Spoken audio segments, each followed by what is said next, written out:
Selangor, Selangor, what did you do to throw away a half-time two-goal lead to give Persib Bandung an injury time winner for them to come back in the from two goals down to win 3-2, and as a result, out at the group stage of the AFC Champions League 2 at the first hurdle for the second season running before the group stage is finished. Empat kalah. Saya don't understand why 2-0 pada separuh masa depan, then injury time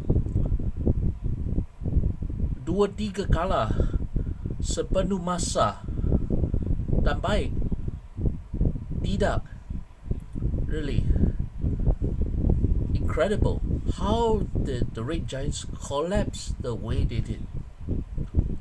Sure, they were without Faisal Halim, they were without Sharul Nazim, and they still had a number of players, including Senegalese centre-back Mamadou Diarra, who made his debut after he was registered before the second registration window closed on 31st of October. And yet, he was only announced just a few hours before this match. So, officially, Diarra made his debut, and in a two-man centre-back pairing alongside the Jordanian international Abouanadi. But still, it was incredible in epic proportions on how they collapsed as a whole. It's like they went 2-0 early, first goal coming within the first 5 minutes, 37 minutes, second goal from Zach Clough, and Persib had little answer despite fielding Indonesian international Tom Hay for his Asian debut, and still having a rather strong squad where they have 10 foreign outfield players or foreign born, which included Iliano Reinders and Mark Klopp, Hayes' international teammate, and a number of strong foreigners, with only the goalkeeper being a local born Indonesia. And what happened? It's like, and there's a saying that goes, a 2-0 lead is the worst lead that anyone can have if they don't try to go for the third goal. And so it happened. The moment Persib pulled one back through Andrew Jong early in the second half, the nerves began to tell.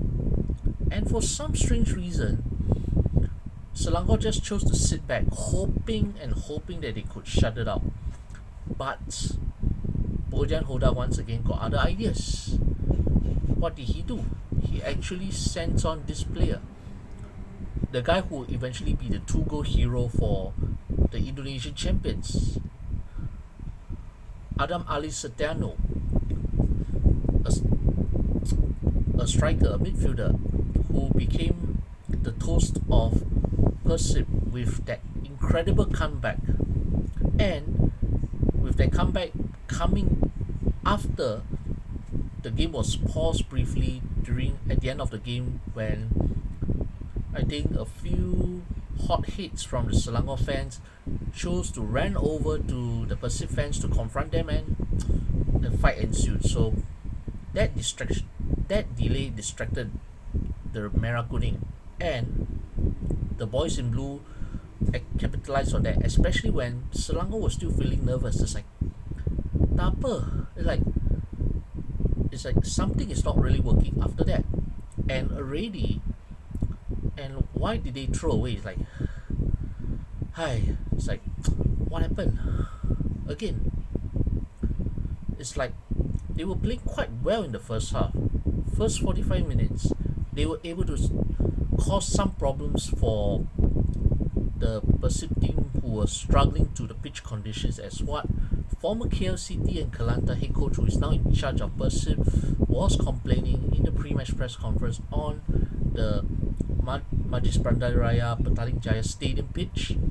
But still, as much as it took a while for Persib to get used to the surface, Selangor did quickly take advantage. Chirigor, Zach Clough, And I mean, not just Mamadou Diarra given his chance, but also Ahmed Musawi, who was actually promoted from Selangor 2 this season, as well as Thai midfielder Picha Ultra making his ACL2 debut for the Merah Kuning alongside his compatriot Kevin Duram, who was already established as a regular at left wing back.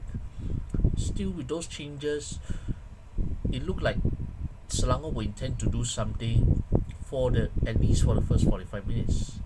Then what happened? Tak apa. Really. The moment Persib pulled one back, Selangor began to feel the pressure, and instead of trying to force an answer to Persib, it was Mark Klopp, Tom Hay and company who controlled the game instead. It's like, and there's something I don't understand.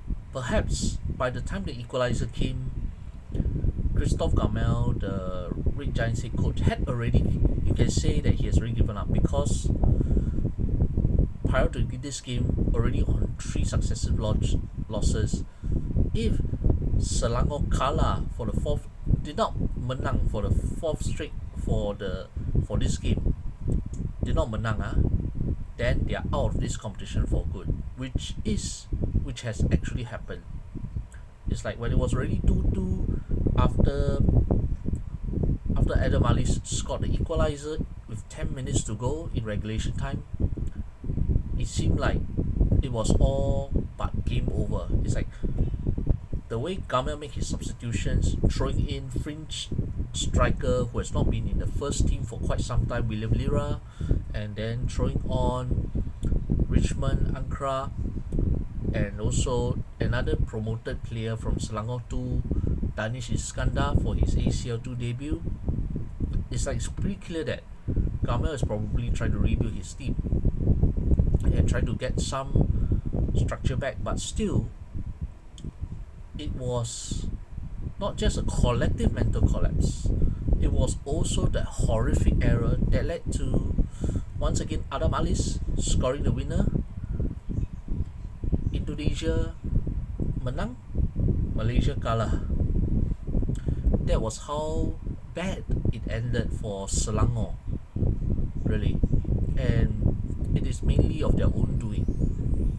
The Red Giants should have secured the game if they had tried to score a third goal in the second half. But what happened again? Really? Why did they go all defensive, knowing that going defensive probably is the worst tactic to have, especially when you know that you're hanging on by thread, and Bojan Hodak being the expert in Malaysian football, club football, he knew the mentality, he knew the thinking, he knew how the Malaysians will play, whether it's imports or locals, sama-sama. Then he also knew the surface, he also knew what he had to do to change the game, and he did that. And thus, Bojan Hodak was instrumental once again. Back-to-back wins over Selangor, sending his former Klang Valley rivals out of Asia for the second time running. And with only 2 games remaining in the group, Selangor only have pride to play for, which I would say is pretty embarrassing. I think from whatever happened in the game, the way they collapsed, you don't blame the young guy Danish Iskandar for that back pass that you can say Sheikh Izan fumbled so badly that he passed straight for Adam Alis to score the winner. I think it was pretty clear why Gamel's predecessor Katsuhito Kinoshi chose Kalamuna Al-Hafiz ahead of Sheikh Izan, because Kalamula, when he was in goal, yes, there were goals conceded, yes, there were occasional questionable judgments, but he was quite a rock when he was called upon. He was able to hold the fort when the team needed him. The 1-1 draw against Buriram in the ASEAN Club Championship Shopee Cup was one example. Then the wins that Selangor enjoyed under Kinoshi in the Liga Super Malaysia, another example. Also, their run towards reaching the semi-finals of the Piala FA Malaysia. Another example. So, and ever since Gamal came aboard, Sheikh Izan has restored himself as the number one between the posts. But the thing is, when things crumble, he also crumbled. Kalamula had a better mental fortitude than Sheikh Izan. And that horrifying error is not something that Sheikh Izan will forget for some time yet, because it was his error that ultimately led to the goal. But then, where was the defense? Was there somebody trying to cover to protect him? Why was Adam Alis allowed to get past the defense, evade the pressure, and wait for the error to come before pouncing to score the winner? Questions have to be asked. And given the way how Selangor had played in this ACL2, I don't think they deserve to be in for Asia for third successive season. I mean, never mind the individual efforts of the likes of Faisal Halim, Quentin Cheng, Noah Lyon, Muhammad Awanadi, and others, and a few others also, a few handful of others. But overall, no, not good enough to play in Asia for a third successive season. Never mind that they had changed their coach to Gamel, but from the way the Selangor squad is going, I don't see them really pushing for second this season. Already in Liga Super, Kuching City, Kuala Lumpur City, and Terengganu, they are making very strong claims to that position, and also even outsiders like Negeri Sembilan were also trying to stake a claim for that too. However inconsistent Negeri were, especially in the 2-2 draw against DPMM on Sunday away. So I don't think Selangor should be playing in Asia for a while yet, not with the way they had played their display this season. Perhaps the Shopee Cup could be the consolation tournament in which they could really focus on, since they had done pretty well in that ASEAN Club Championship, even though Ultra Cell will be deeply unhappy about it. Once again, Selangor FC CEO Johan Hamakamidong will be under the spotlight for that kind of decision making, undermining Kinoshi, promoting Gamel already in mind, and yet coming to Asia with this kind of display, Jekyll and Hyde, like Sabtu half, bagus, dua half, adoi, really adoi. How? Really? Let Kuala Lumpur City, let Kuching City fight for it, because they have shown, and especially for Kuala Lumpur City, they still retain the core of the players that helped the club reach the 2022 AFC Cup final, which was played in Bukit Jalil.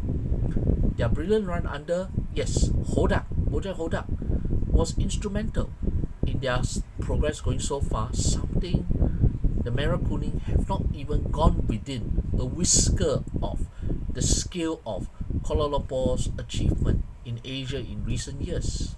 Not even 10%. That was how bad it is. So, mentality, I don't want to say kosong, but it's not there. And you cannot say it's tired because you are already more than a third into the season, so fitness should not be an excuse, even with the change of coach. So perhaps for Merah Kuning, I think as far Asia is already habis. Now is ASEAN and Piala FA, then perhaps Piala Malaysia, but it's not going to be easy. Yes, they are facing Sabah this Sunday for the first leg of the Piala FA Malaysia semi-final, but I would say that Sabah will be more motivated given their low league position to do something, and I wonder whether Gamel will be able to come up with the tools or use that heartbreaking defeat against Persib at home as motivation for them to push for a higher level of performance in the semi-final. And as for the league campaign, I think this is the Liga Super is probably more than half over, because they're not going to fight for the league title. They're not really going to be able to produce the consistent results that will keep the Merah Kuning chasing for second place. Yes. And what will happen next? It's becoming a nightmare for Selangor fans. Whether it's Ultra Cell or the more casual Selangor fans, it's not a pretty sight. Will Gamel use the rest of the league season to experiment and prepare for how he wants his team to play ahead of the 2026-27 season? And perhaps Selangor should not say they're trying to close the gap to JDT, because once again for this season, it is Johor Darul Takzim who are still flying the Malaysian flag in Asia, not Selangor. Yes, both clubs contributed quite substantially in the Shopee Cup, but in Asia, it's, as Tunku Ismail Ibn Sultan Ibrahim, the region of Johor, could say, it's JDT who are shouldering all the points for Malaysia. But what is Selangor doing this season, last season? Kosong, really. Kosong, almost kosong. So, I think enough said about the game, enough said about that heartbreaking defeat. I think the foolhardy Selangor fans who went charging towards the Persib fans had more mettle and more steel in fighting the Persib fans than some of the Selangor players in fighting and playing and battling against Persib Bandung on the ascendancy when the chips were down. If only the players had that same fight as that fan who went to charge at the Persib fan. I'm not condoning hooliganism, but that mentality, a bit gila, but where is that in Selangor? I think the answer, maybe the Ultra Cell fans, the Ultra Cells, Selangor fans, and others who think otherwise, they are free to comment on what I feel about how Selangor have played, especially now elimination is confirmed.